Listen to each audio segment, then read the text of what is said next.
Chapter 4. Moving Forward. It's the day of Juliet's wedding, and you manage to track down Abuela's keepsake box, only to find her necklace wasn't inside. I can't get married without that necklace. I just can't. Okay, so the necklace isn't in the keepsake box, but that doesn't mean it's not here somewhere. Where else could it be?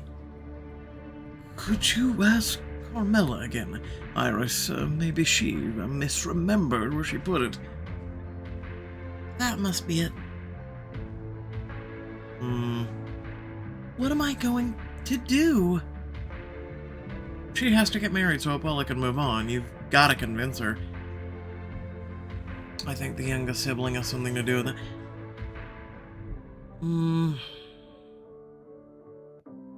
Don't give up. We'll find it. But what if you can't find it, Iris? I don't think lying to her is gonna work. How can you be so sure? Because I know how important it is to you and Abuela, and I'm not gonna stop until we get to the bottom of this.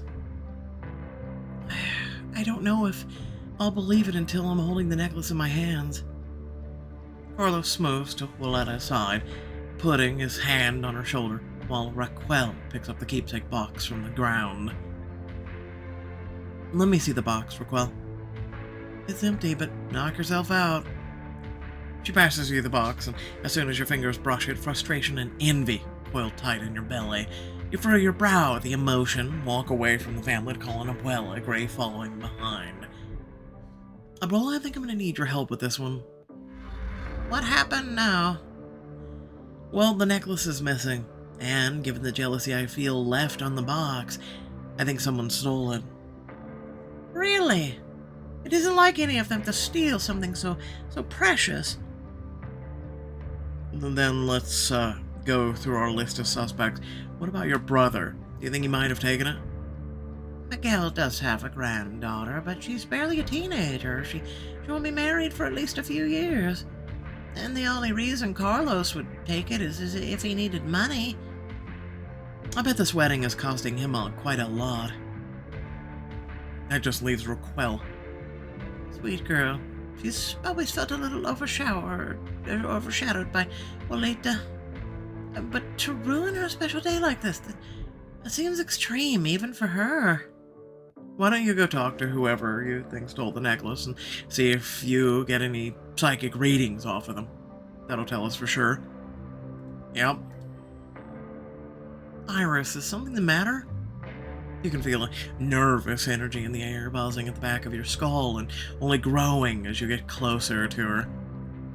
I just wanted to make sure you're doing okay. It's been quite the day. I just hope Lita goes through with the wedding.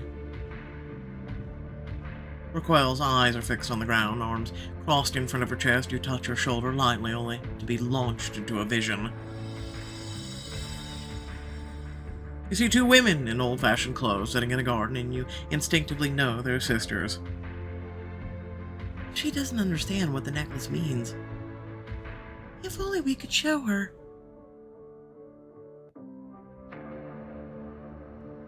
The vision fades, but you can feel the women lingering just beyond the veil, their energies tied to something in Raquel's pocket. She's the one who took the necklace.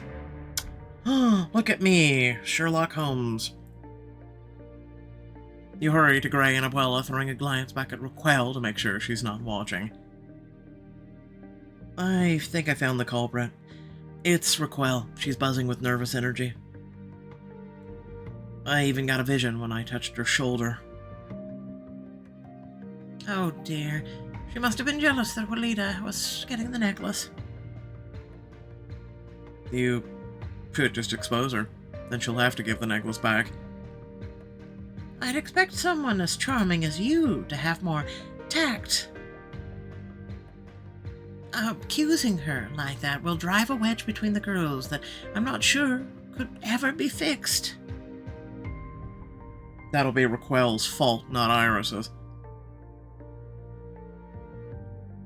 There might be another way. The necklace has been passed down through generations of Abuela's family. If I can connect with it, then maybe the story of your ancestors and the necklace can help reconcile Walida and Raquel. You can really do something like that? I already have. I felt the necklace and Abuela's ancestors calling out to me when I touched Raquel's shoulder. Damn. Then Julieta's raised voice catches your attention. We've looked everywhere and it's almost time for the wedding. What are we gonna do? Maybe it's time to accept that it isn't gonna turn up. I can't. You're not the only one getting married. So I wouldn't expect you to understand. Abuela draws in a sharp breath at the barb as Raquel falls silent, looking dejected. Iris, if there's something you can do to help my girls, please do it. It's worth a shot, it'll work, if it's worth a shot. This seems to be hitting Gray a lot harder than I'd expected. Maybe this will help him open up too. Share the story or history of the necklace.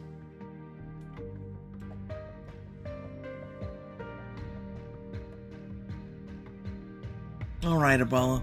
Let's see if we can fix this. You approach Walida and Raquel, taking one of their hands in each of yours. I called Abuela here again, and there's a story she'd like to tell you about the necklace and what it means to her.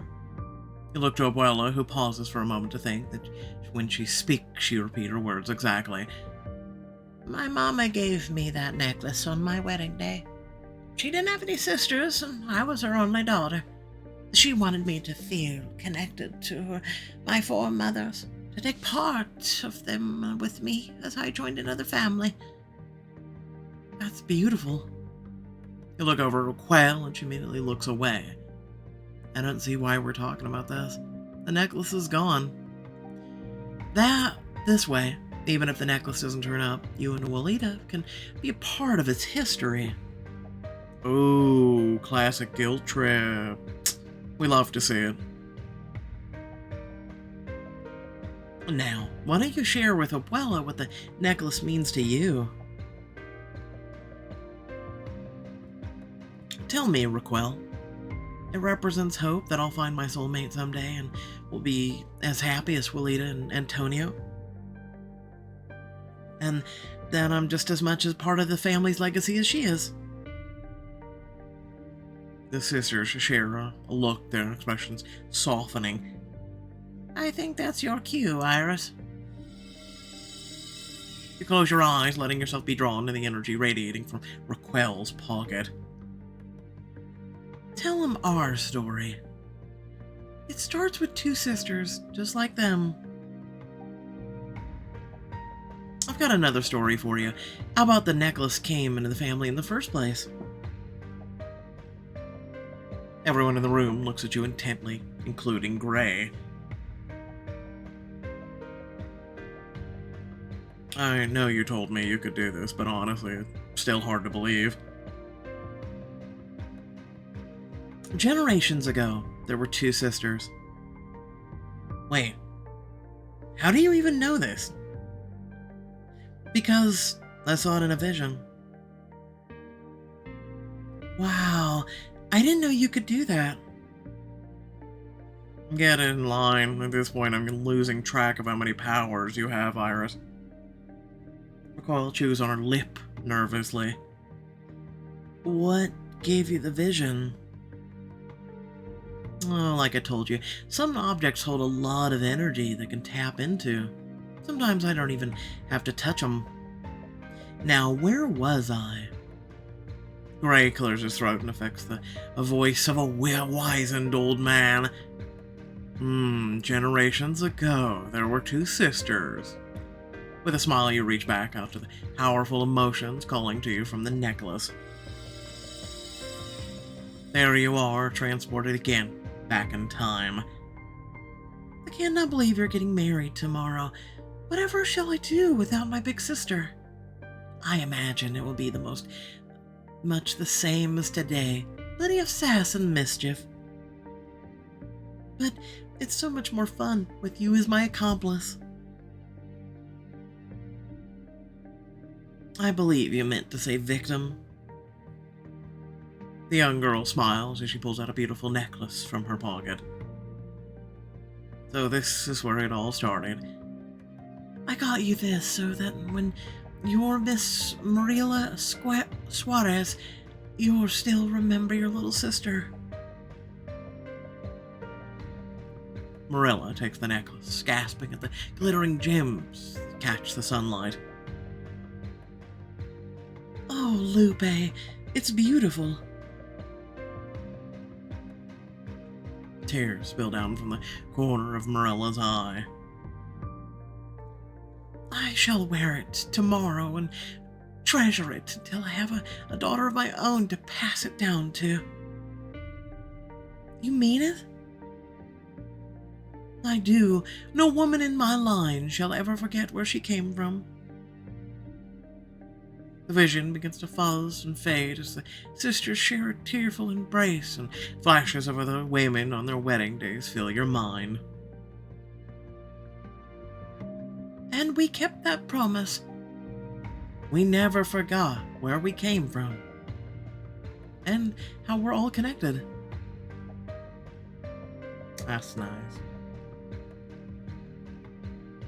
And that's how the necklace came to your family. And it's been passed down that way ever since. It's a sweet story. The necklace symbolizes the love between sisters. Alita looks at Raquel, eyes shining with tears, but Raquel looks down. What's the matter? Nothing, You've almost got her. She just needs another little push.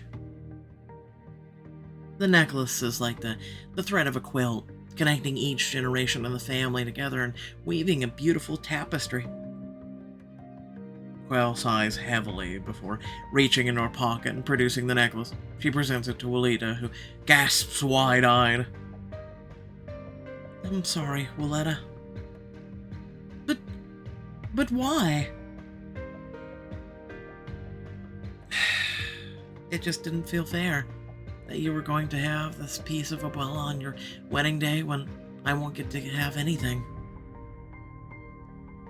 We both love and miss her, but none of that matters because I wasn't the first to get married. I'm sure that's not true. You should have just told me, Raquel. I don't need to keep the necklace forever. I'd be happy to pass it on to you when you get married. Raquel looks up surprised, and Polito wraps her in a big hug and pulls away as she holds the necklace out to Raquel. Help me put it on? Only if you promise to do the same for me on my day when it comes. As Raquel clasps the necklace around her sister's neck, Miguel and Carlos turn to you. Thank you, Iris. You have no idea what this means to us. You're a miracle worker. Your foremothers did the heavy lifting. My family is tough to get through to, but you've done it. I can't believe all you had to do was tell a sappy story about their family. How'd you even know that would work? Great. Love conquers all. Is that seriously what you're going with? Cliché. Raquel needed to be reminded that she's loved, and just as important as Walida. The only cure for jealousy is love. There wasn't much of that to be found in my family. I guess that explains a lot. You reach for him, your hand passes gently through his in a way that makes your skin tingle. Great.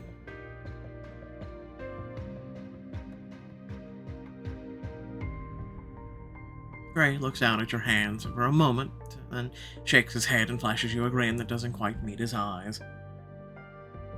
Well, in that case, it looks like the wedding's still on. Thank goodness.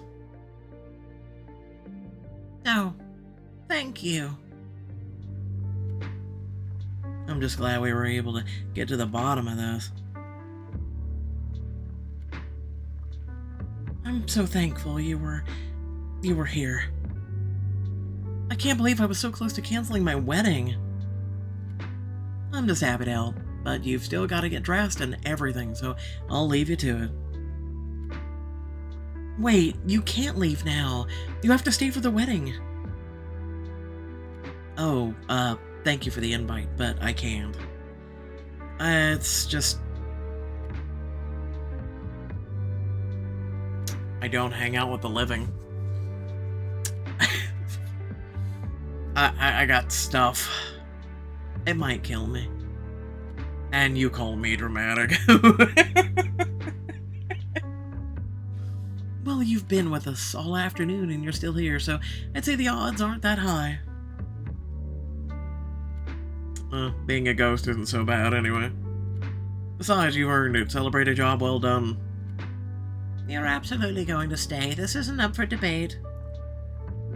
Are you sure, Abuela? I don't want to impose on your... Oh, please, in our family, imposing is how you show you care. I insist. Well, it'd be poor form to deny a bride on her wedding day, so I guess I can stick around. Abuela has a big smile on her face as she shoos you out into the church. Once you've found seats at the back of the room, Gray turns to Abuela. So, what did you learn about Peter? Patience, Gray. We're here to enjoy the wedding. We can talk about it after. Oh, come on. I've been patient all afternoon. Has whining like that ever actually worked for you? You'd be surprised. I've got killer puppy dog eyes. As guests start to arrive, Gray looks around curiously. Huh, there's a lot of people I know here. Surely you didn't think your family was the only one I worked for. That and Mr. and Mrs. Boyd. They lived right across the street from us. The couple walks down the aisle to find a seat, passing by you without a backward glance. I'm surprised the Morrisons didn't make it. They were the ones who recommended Carmilla to us, after all. They just lost a child, dear. I'd nearly forgot after they rushed the funeral and only invited close family, but I suppose that's one way to sneak a, scandal under the rug. Feel Gray go out of their still beside you, a rush of anger pulling out from him and washing over you. Why the hell are people talking about that sort of thing at a wedding? Gray.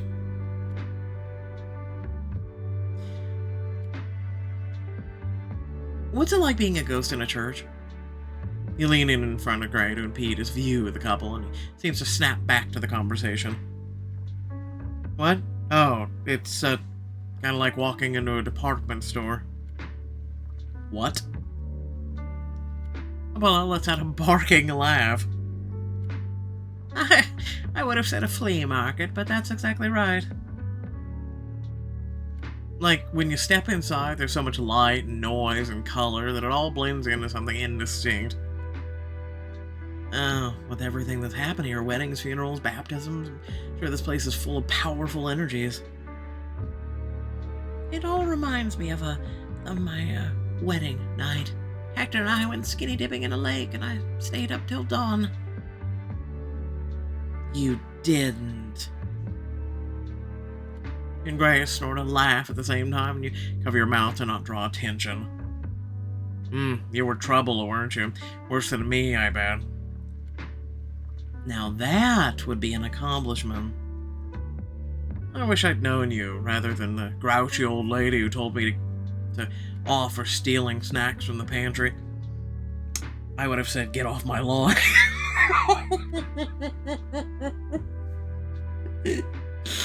That would have been a so much better way of doing this. I'm just saying. Come on, Pixelberry, you literally missed a fun way of doing this. Someone needed to give you limits. The church gradually fills up with people dressed in all manner of beautiful clothing, and you look down at yourself self-consciously. can't believe I let you two convince me to stay. I didn't even have a chance to change. I saw them moving my boxes into an empty dressing room. I'm sure you can find something in there to wear. Before you can say another word, Abuela floats away, leading you and Gray out of the church and into the dressing room. I'm sure I saw one of my favorite dresses from my youth earlier. I made it myself, for my 5th anniversary with my beloved Hector. Rest his soul. You open the box she points to, and you pull out a fun and colorful knit dress that looks like it came right out of the 70s. It's beautiful. Well, Abuela would appreciate seeing another family keepsake to remind her you're here. I always had a thing for disco hippie look. Free love, low necklines, short skirts. What's not to like? There were no goth or emo girls. What?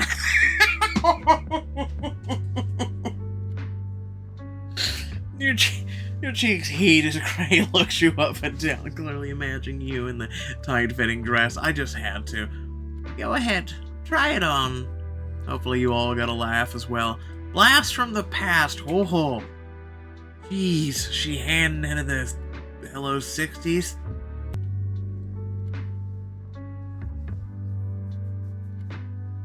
Oh my, you look beautiful, Iris.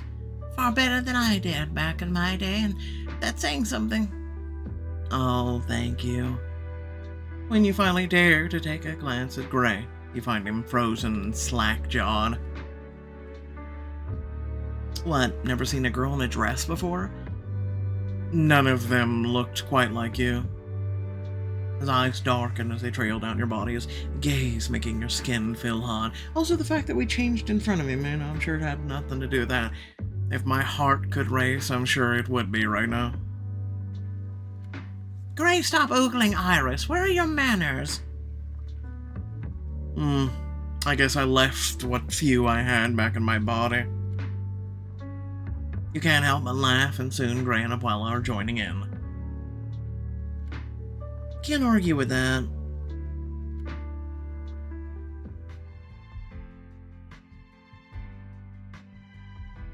You take your seats just before the procession begins. The bridesmaids, groomsmen are walking down the aisle, followed by Carlos and Abuela.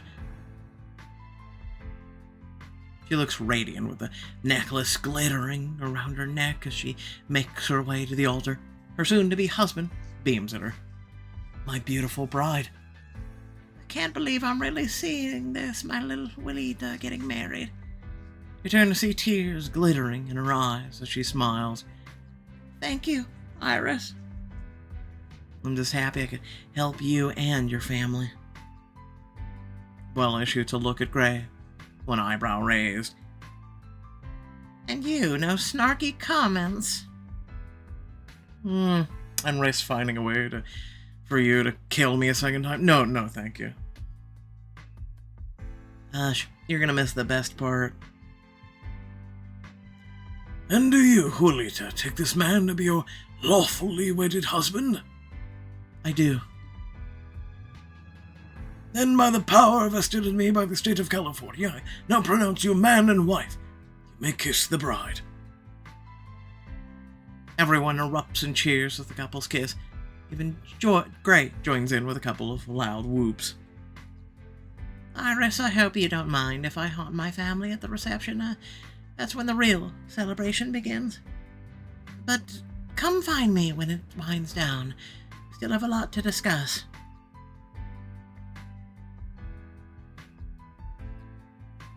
You and Gray follow everyone outside to the reception where the sun is set and find an open seat away from the crowd.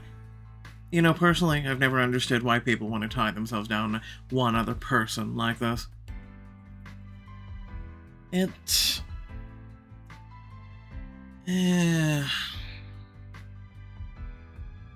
sounds wonderful to me. Finding someone you care about so much that you want to spend the rest of your life with them? Who wouldn't want that? I'd rather just keep my options open. Maybe that just means you never found the right person. Gray tilts his head, considering, and when he meets your eye, his gaze is so intense that you have to look away. But, hey, I'll take any excuse to party, so I say marry away. Suppose if the guests quiets as Raquel clinks her glass for attention. I have to admit, I didn't know what to expect from today. I love my sister, and I've been a little afraid of losing her. She beams at the sweetheart table where Willetta and her husband sit hand in hand. Seeing her and Antonio declare their love before our family and ancestors, I realized how wrong I was. I didn't lose a sister, I gained a brother. I only hope someday I find a partner who adores me as much as he adores her. This is what makes it all worth it. Lolita gets up and hurries to Raquel's side, wrapping her in a tight hug. Raquel, that was so sweet. I'm not done yet. As she sits back down, Antonio takes her hand and they gaze at each other starry-eyed. You can't deny how happy they look. I also want to give a special shout out to our new friend, Iris. Without her, this day would have looked a lot different. Lolita and her family nod in agreement. All eyes are on you. I'm just glad I could help such a beautiful, loving family. You let out a sigh of relief as the crowd gradually turns back to Raquel when you finish speaking. Gray chuckles beside you. You should get used to the praise, Iris. You more than deserved it. To Antonio and Willetta. To Antonio and Willetta. Raise your glass to toast with the rest of the guests, but hesitate as you glance at Gray. Is this okay? It feels kind of rude since you can't, It's not even real champagne. It's not like I'm actually missing anything. But you don't miss the way his eyes linger on the glass longingly. Describe the sensations, put the flute back down. I'm a person who... I understand living vicariously through other people. So... yeah... Well, maybe this is, there is a way you can enjoy it. You raise the flute, swirl it gently beneath your nose, and breathing in the aroma. It smells fresh, citrusy, but with an almost buttery undertone, like brioche with a lemon glaze. That would be Chardonnay grapes coming through, aged to perfection, I'd bet. You take a sip, the bubbles explode across your tongue. The bubbles just add to the complexity of flavor. It's like a perfectly tart apple. Gray closes his eyes as though savoring your every word. Almost as good as the real thing. Gray opens his mouth as though he's about to say something else, but then Polina walks up to you and Antonio at her side. Iris, there you are. I want you to meet my husband, Antonio. It's nice to finally meet you. I've heard nothing but good things. You're a lucky guy. Oh, that's for sure.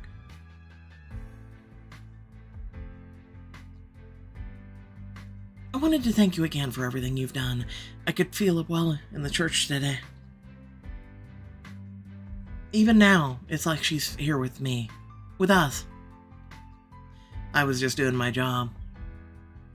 Your job was to connect us to Abuela. You went above and beyond.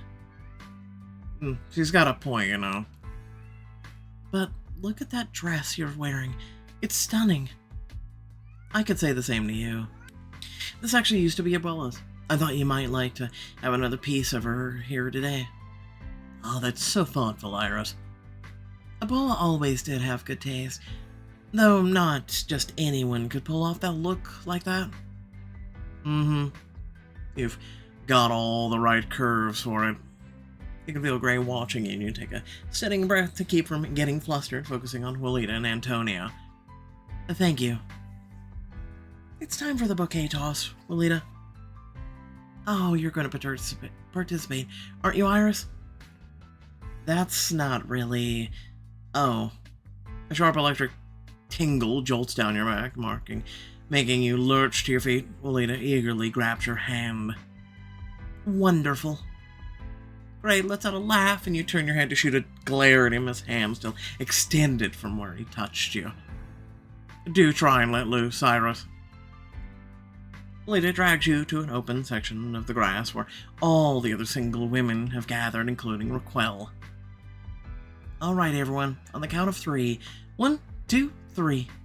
She tosses the bouquet behind her, sending it soaring high into the air. Here it comes. The other women jostle you as they reach for the bouquet, arms extended above them. Help Raquel get it. When the bouquet is just above you, you leap into the air as though to grasp it, but gently bat it towards Raquel. She snatches it out of the air at the last moment and clutches it to her chest with a wide smile. I caught it! Congrats. I knew it'd be you, Raquel. Your time is coming soon. As you head back to your seat, Gray smirks. Nothing wrong with nudging fate every now and again, right? How do you know I wasn't fated to do that? Then, slow music begins to play from the speakers, and Willita and Antonio take to the makeshift dance floor. Couples gradually begin to join them, holding each other close as they move together. I think that's our cue to step away for a bit. But as you turn to leave, you feel a strange tingling sensation on your shoulder, cold but gentle. Wait. You turn to see Gray, who his hand is resting on your shoulder, his fingers not quite passing through you. That's never happened before. His fingers trail down your arm. He's not actually touching you, it's more like a soft breeze gliding along your skin. His hand reaches yours, and despite the chill of his touch, you find a comforting warmth settling in your belly. Then let's take advantage. Dance with me. I'm not much of a dancer. Then I'll just have to teach you. He brushes his thumb along your jawline, and when you meet his eyes, you find a rare hint of vulnerability there. What do you say? Let me sweep you off your feet. Show me how it's done. Hey, look, everyone, I called it. But anyway, moving on. But first, let's find somewhere a little more private. Everyone else will just see me dancing with myself. If you wanted to be alone with me, you just had to ask. Let's see if you're half as smooth of a dancer as you are a talker. Gray leads you to a secluded spot at the edge of the festivities where it's just the two of you and sweet music. So, what are you going to teach me? I should warn you that the only experience I have is from those cheesy middle school dances. Then we'll just start with a box step. It's the foundation on which a waltz is built. Follow my lead, starting with your left foot. He places one hand on your waist and then takes yours in his the other. Tingling sensation returns, even stronger this time. Oh, I knew I could make you gasp with just a single touch. Right, it has nothing to do with the fact that I can feel you more than I normally would. What does it feel like? It feels tingly, thrilling. His gaze meets yours, a playful fire dancing behind his eyes. I tend to have that effect on people. Not lately, you don't. Hey, I don't need a physical form to make people hot and tingly. It's just more fun when I can join in. Though I'll admit I wouldn't mind watching you. Heat rises in your cheeks as he leans in close and you quickly clear your throat. What's it like for you? It's more like the memory of feeling, if that makes sense. But whatever it is, I'll take it. It's a hell of a lot more than I had yesterday. And you'd better get to teaching me before it goes away.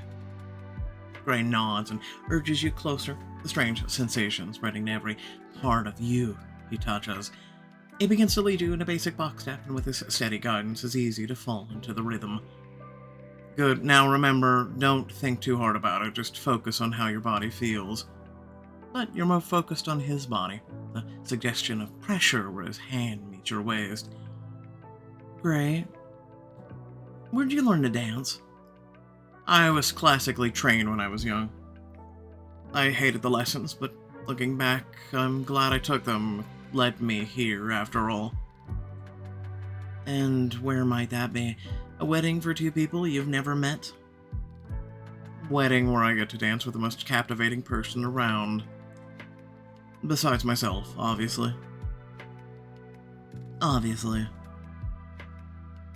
Real smooth, Gray.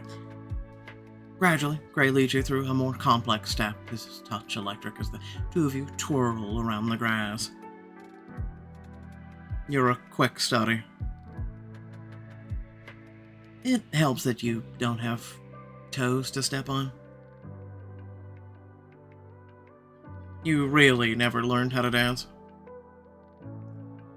You know me. This job doesn't leave a lot of time for extracurriculars. But surely you've had a partner to do this with. I haven't. You can probably guess why. As much as you tease me about working too much, I really haven't had time for much else. Well, unless you count fumbling around at high school prom.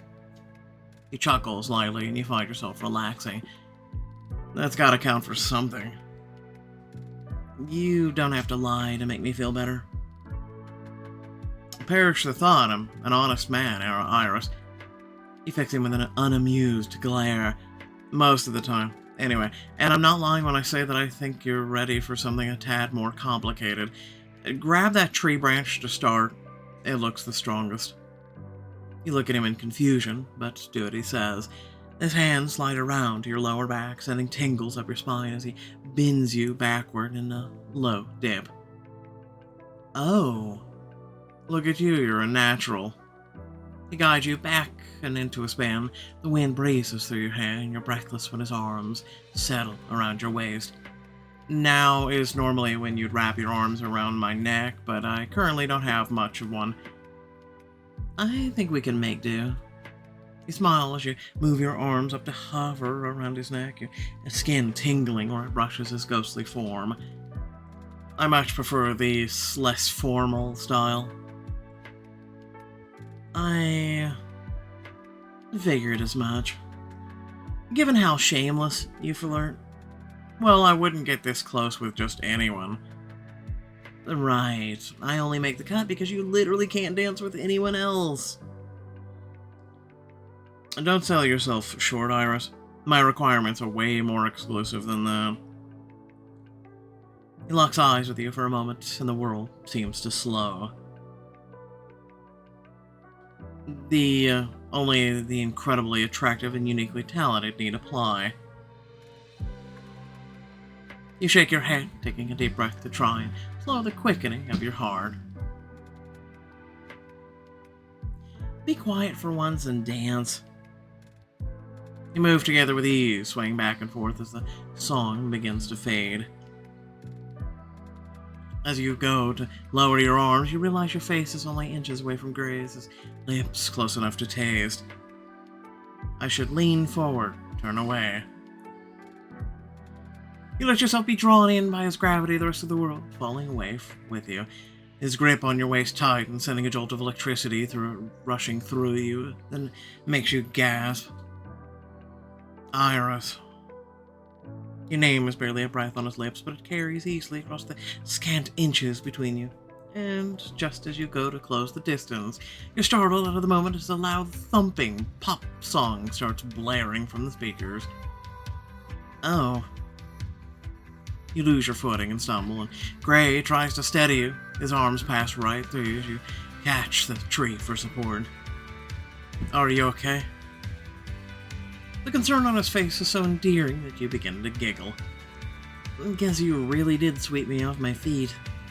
Gotta say, I've never seen a finishing move quite like this before. I'm an innovator in the field of dance. That's because you had a great teacher. One whose talents are only eclipsed by his humility. Later that night, you and Gray find Abuela sitting on a park bench, glassy-eyed as she watches Juliet and Antonio get ready to leave. They're going to be so good for each other. She turns to you and Gray with a soft smile. Did you two have a good time? You know me, I have a good time anywhere. I actually did, but how are you feeling? Are you ready? Yes, I'm at peace now. But first, I believe I need to tell you what I learned about Peter Lafferty.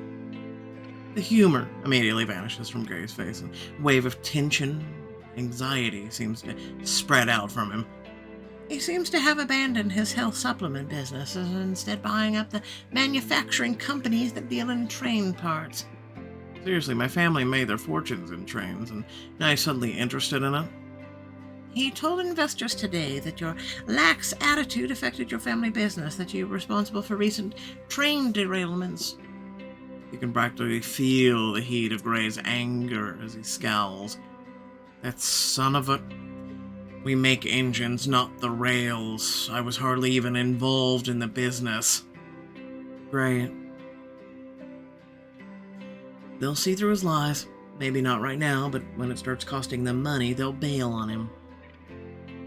You're right. Peter always screws himself over in the end. But what kind of jerk spreads lies about a dead man? The one with an axe to grind, I'd guess. This confirms Peter is the top suspect. Unfortunately, that's all I was able to learn. If he did kill you, he certainly isn't talking about it. That's plenty, Abuela. Thank you for all your help.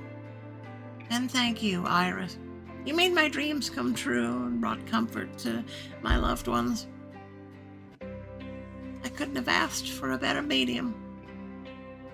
Abuela, enjoy your peace.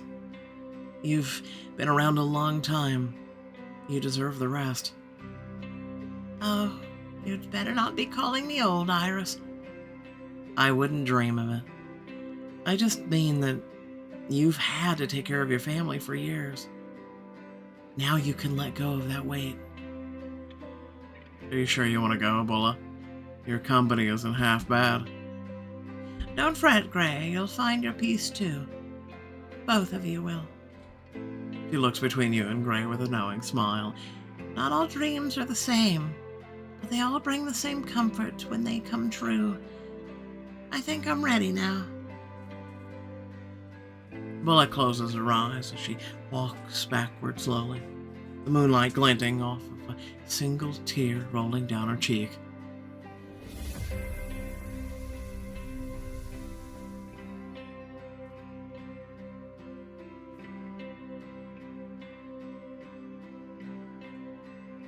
Beautiful.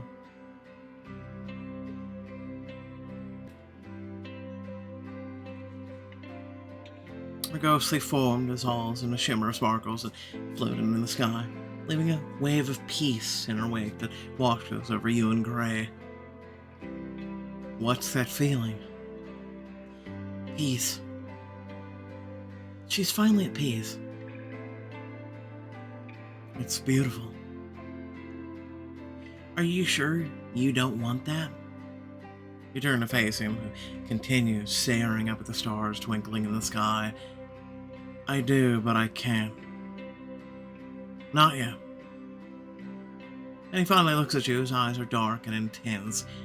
I can't rest while the person who killed me walks free. I want to help you find justice. Closure is joy, celebration, but it isn't always so easy, and you deserve it too. Does that mean you'll help me? There's a pleading note in his voice, one that strikes you right in the heart. He has no one else, just you. If this is what it takes, I'll do it. I'm going to solve your murder, Gray.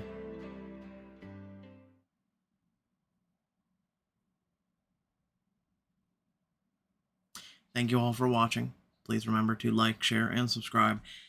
Head down the description. Plenty of things to do, check out, support, whatnot. Wow. Didn't expect that episode to go that way, nor have the feelings that I'm having currently, but here I am. One, that was quite beautiful. Two, it's a feeling that I'll say this. For a long time, I've tried to do what's right. And, in case you guys don't want to listen, feel free to tune out, but hopefully you are listening. I've always put others in front of me, right? And for my whole entire life, all I've done is care about others and take care of them. And literally, I have two brothers that I've taken care of for 20 plus years. I've been for them. I've been there for them as much as I possibly can, right? To the point of self-sacrificing my whole entire life, putting my whole life on pause in a way, and really just focusing on them and taking care of them and supporting them, right? Because no one else is gonna do it. I look at life like this. I would like to find happiness and peace on this plane of existence before the next one, right? Before whatever's beyond our death, I guess you could say. Everyone dies, so let's not sugarcoat it. It'd just be nice, right? It's kind of like you ever go through those days where you just got a moment and you go and you're standing outside or something and it's just really quiet outside and it's just the perfect temperature and perfect weather and maybe it's got a cool breeze on a nice kind of like warm slash cool day and it just seems perfect and it's quiet and it's just like you could sit there and just you want to just bottle that moment, right? Those are the simple things I enjoy. That is my peace, right? That brings me peace, and that is my peace. And so when you think about death, right? Like I can finally go. You know what? Like I feel like I'm to that point right now, even in my personal life, where I can literally just stand there and go. You know what? I've supported my brothers for 20 plus years. I've taken care of them when no one else would. I've stood by them. I've made sure that I've protected them better than most people protect their own children, let alone I did it when I didn't have to. And this life has just not been kind to me, right? And like I could sit here and a lot of you would break by my story. And I just want to find peace. And I feel like I hope to find it before I leave this like I said this plane of existence. But if I don't, I kind of hope, kind of like we just saw something like that, where you're just happy, you can let go, you don't have to hold on anymore, you can let the weight go, right? And you leave it all behind and you just move on. Just move on. Really, truly, it's I can only imagine such a feeling. Anyway, thanks for watching. Catch y'all later. Peace out.